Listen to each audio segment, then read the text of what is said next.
There will soon be a new acting chief of staff in the White House, Mick Mulvaney. Let me show you who he is. I want to tell you who this guy is and whether he's going to be able to handle being the president's right-hand man. Mick Mulvaney currently serves as the director of Office of Management and Budget. It's the White House's budget office. Throughout 2018, he has also served as the acting director of the Consumer Financial Protection Bureau, which he was basically put in place to dismantle. Now, prior to joining President Trump's cabinet, Mulvaney spent 6 years representing South Carolina's 5th District in the United States House of Representatives. Now, during the time in the House, he aligned himself with the Tea Party caucus and was a founding member of the Freedom Caucus. His voting record paints a very clear picture of his values. He strongly opposed Obamacare, the Affordable Care Act, frequently voting to repeal, as Republicans did. He supported an amendment to prevent same-sex marriage, and he strongly opposes gun control. Mulvaney also supports eliminating federal regulations, which is a favorite of the Trump administration. From this record and his work in Trump's cabinet, it appears that they are aligned on many issues. But that may not be the question. There are a lot of people in the country aligned with Donald Trump. The question is whether or not he can be a good chief of staff. Joining me now is Chris Whipple. He is an NBC News contributor and the author of the book about chiefs of staff, The Gatekeepers, How the White House Chiefs of Staff Define Every Presidency. Chris, I've been waiting to talk to you about this, to get your view on whether this is going to be the guy who's going to be useful to Donald Trump as a chief of staff. Well, it's good to be back. Look, you know that I was extremely critical of John Kelly during his tenure as chief of staff, but this is the wrong fix. You know, I heard our friend and colleague Andy Card this morning on the radio saying that he thought Mulvaney might be a good choice. Now, I love Andy Card. Right. He's the eternal optimist, but we could talk all day about the reasons why this will not end well. Number one, Mulvaney really has become a Trump sycophant. You know, that's how you go from being a budget hawk to signing off on a tax cut that will balloon the deficit to $1 trillion. Right.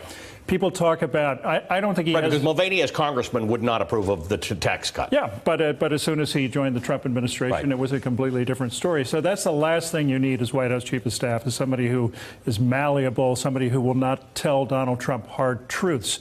Now, you know, people talk about his having said that Trump was a terrible person.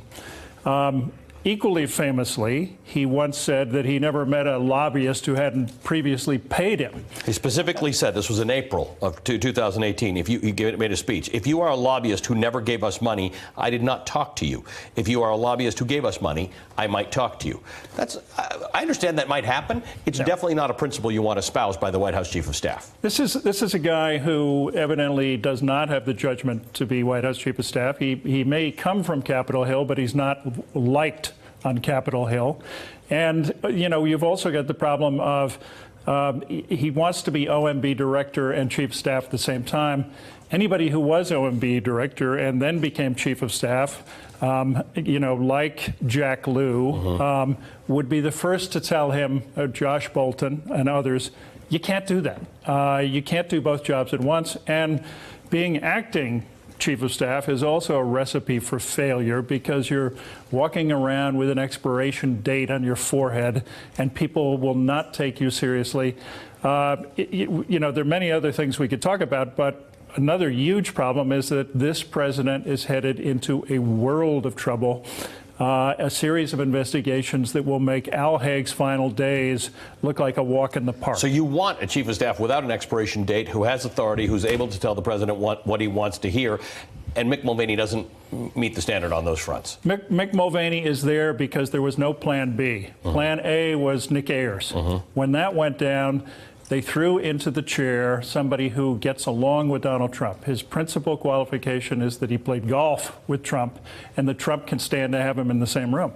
And interesting, because Nick Ayers didn't want the job on a permanent basis, or he decided he didn't. He went to Trump with that. Trump didn't agree to that because he wanted to name a chief of staff who's going to stick around. What does this say? That we're at a point where Trump is now having to appoint a deputy chief of, or an acting chief of staff. And again, it's not somebody who answers the qualifications qualification that is actually required? I think it tells you that they were more desperate to get somebody into that chair than they were to find the right person. Yeah. It looked desperate. It looked pathetic that they couldn't get anybody who was interested in being chief of staff for the long term. Why Trump would suddenly find it acceptable to have a chief who's acting as a, when he didn't, when Ayers made that a precondition, is anybody's guess. But it's a formula for failure. Well, we can get a couple more chapters out of your book since the last time you updated it, given this frequency with which this happens. Hey, MSNBC fans, thanks for checking out our YouTube channel. Subscribe by clicking on that button down there and click on any of the videos here to watch the latest interviews and highlights. You can get more MSNBC for free every day with our newsletters. Just visit msnbc.com/newsletters to sign up now.